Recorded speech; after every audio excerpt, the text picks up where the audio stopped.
नुआपड़े दुईटी मर्मन्तुद दुर्घटना एथिरे 5 जनकर मृत्यु।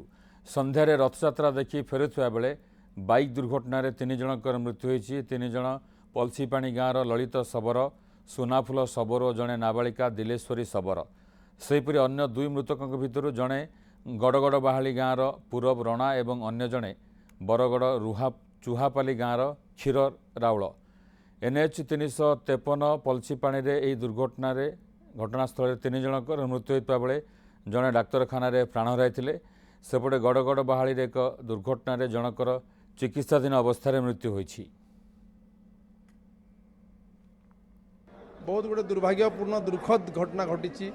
आज देखु आपण 2-3 जगह एक्सीडेंट केस आसिकी 10टा पेसेंट एडमिट हेले आउ समस्ते माने सबे सेठी व्यस्त अच्छु। आम सबे केमती करी सीरियस पेसेंट को आम रिफराल पेसेंट को बुर्ला पठेबू से लगे आम व्यस्त अच्छु।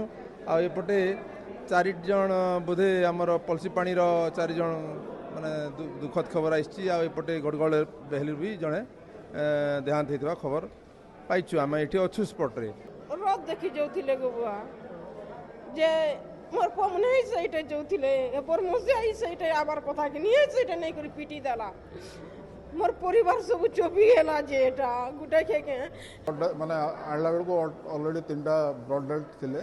ऑलरेडी तांको जीवन नथिला आउ 2 जनकर सीरियस कंडीशन थिला। आसिकरी आधा घंटा 45 मिनट भीतर 2 जनकर डेथ होईछि आउ 2 जनकर टोटल 5 जनकर डेथ होईछि। आ जण कंडीशन सीरियस अछि ताको सीटी स्कैन आउ एक्सरे सब करा होछि। तार कंडीशन देखिक जदि दरकार हो तो रेफर हो ना तो ये ट्रिटमेंट हो। आ बाकी 3 जन खणे सब ठीक अच्छा स्टेबल अच्छा कंडीशन।